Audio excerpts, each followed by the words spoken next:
عبادت اور اس کی قسمیں۔ انشاءاللہ آج ہم الایمان والتزکیہ کا تیسرا سیمسٹر کی پہلی لیکچر میں یہ پڑھیں گے کہ عبادت کے متعلق اور اس کے اقسام، اور اس درس سے انشاءاللہ آپ یہ سمجھیں گے کہ عبادت کا مفہوم کیا ہے اور عبادت کے اقسام کیا ہے، اس کے مختلف اینگلز کیا ہے، اور اسی طرح عبادت کی اہمیت کیا ہے، اور عبادت کا جو ثمرہ ہے، جو پھل ہے وہ کیا ہے، اسی طرح جو مقام و مرتبہ ہے عبادت کی، اور اسی طرح آپ کا جو حق ہے یعنی اللہ کی طرف، اس کے متعلق بات کریں گے۔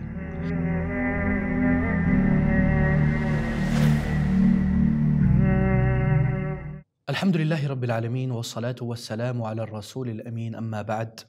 دیکھیں، اس میں کوئی شک نہیں کہ اللہ تعالیٰ نے انسان کے لیے اس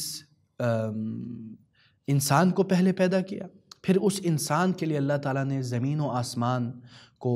اس کے مسخر بنا دیا، اور اس کے اوپر بے شمار ظاہری باطنی نعمتیں اللہ تعالیٰ نے نچھاور کر دی۔ اور اسی کے متعلق اللہ تعالیٰ فرماتے ہیں وَمَا خَلَقْتُ الْجِنَّ وَالْإِنسَ إِلَّا لِيَعْبُدُونَ،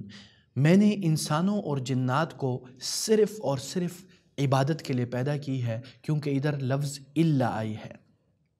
اور اسی لیے اللہ تعالیٰ نے اپنے انبیاء کو بھی اور تمام رسل کو اسی طرف ترغیب دی، اور حتیٰ کہ نبی صلی اللہ علیہ وسلم سے خطاب کرتے ہوئے اللہ تعالیٰ نے قرآن میں فرمایا وَمَا أَرْسَلْنَا مِن قَبْلِكَ مِن رَسُولٍ إِلَّا نُوحِي إِلَيْهِ انہو لا الہ الا انا فاعبدون، یعنی اللہ تعالیٰ فرما رہے ہیں کہ میں نے تم سے پہلے جتنے بھی انبیاء رسول بھیجے ان کی طرف یہی وحی بھیجی تھی کہ اللہ کے سوا کوئی معبود برحق نہیں، اور اس کے علاوہ کوئی اور عبادت کے لائق نہیں۔ عبادت کی تعریف کیا ہے؟ عبادت کی سب سے جامع معنی اور بہترین تعریف شیخ الاسلام ابن تیمیہ رحمہ اللہ نے کی ہے، اور وہ فرماتے ہیں العبادۃ ہی اسم جامع لکل ما یحبہ اللہ ویرضاہ من الاقوال والاعمال الظاہرۃ والباطنہ، یعنی یہ ایک جامع اسم کا نام ہے جس میں اللہ تعالیٰ جس میں محبت کرتا ہے اس اعمال سے، چاہے وہ اور راضی ہوتا ہے، چاہے وہ اقوال کی شکل میں ہو یا اعمال کی شکل میں ہو، اور وہ اعمال چاہے ظاہری ہو یا باطنی ہو۔ اور عبادت کی مختلف اقسام ہیں، اور عبادت کی جو اقسام ہیں وہ ظاہری بھی ہے اور باطنی بھی ہے۔ اور ظاہری میں مثلا قولیہ ہو گئی، فعلیہ ہو گئی اور مالیہ ہو گئی، اور باطنیہ میں جو ہے وہ ہے قلبیہ۔ اس کے بعد آتے ہیں العبادات الظاہریہ کی طرف۔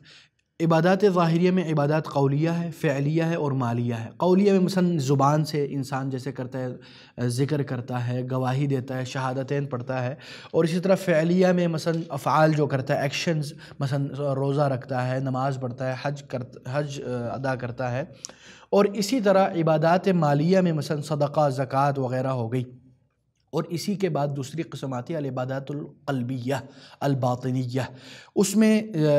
یہ اعمال جو ہے باطنی اعمال یہ دل پر منحصر ہے، اور آپ کے دل کے اوپر ڈیپینڈڈ ہے کہ آپ اس کے اوپر کیسے عمل کرتے ہو، اور آپ کے دل میں کیسے یعنی اثرات لاحق ہوتے ہیں، جیسے کہ اللہ تعالیٰ فرماتے ہیں کہ انہم کانوا یسارعون فی الخیرات ویدعوننا رغبا ورہبا،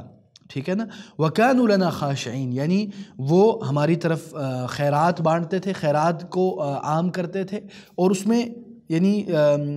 مسابقت کرتے تھے، اور رغبت اور رہبت کے ساتھ، امید اور خوف کے ساتھ، وَكَانُوا لَنَا خَاشِعِينَ، اور وہ ہمارے لیے ایک خشوع والے لوگ تھے۔ اسی کے بعد ایک بات یاد رکھیں، بہت سے اعمال ہیں جو ایک دوسرے سے متداخل ہیں، یعنی ظاہری عمل جو ہے وہ باطنی عمل سے متعلق ہے، اور اسی کی بیس کے اوپر ظاہری اعمال آتے ہیں، جیسے کہ حج ہو گئی۔ حج آپ اس وقت تک آپ کا مکمل حج اور کمپلیٹ نہیں ہو سکتے جب تک آپ کے اعمال قلبیہ بھی اس کے مطابق نہ ہو۔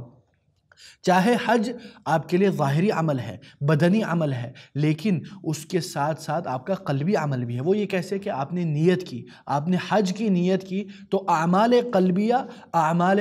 ظاہریہ کے اوپر ڈیپینڈ ہے۔ اب آتے ہیں اس بات پہ کہ عبادت کا ثمر کیا ہے، اس کا پھل کیا ہے، what is the fruit of Ubadah. اس کے متعلق دیکھیں، اس میں کوئی شک نہیں، عبادت کے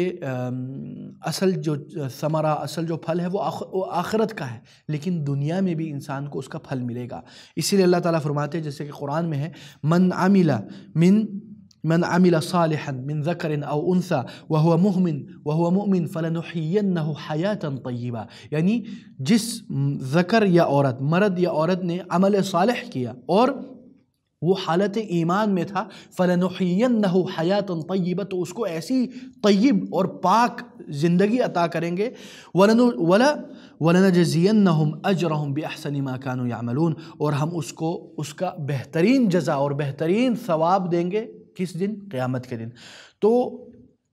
اعمال ظاہریہ اور باطنیہ کے یہ فوائد اور ثمرات اور پھل ہیں۔ جزاکم اللہ خیر، بارک اللہ فیکم، والسلام علیکم ورحمۃ اللہ وبرکاتہ۔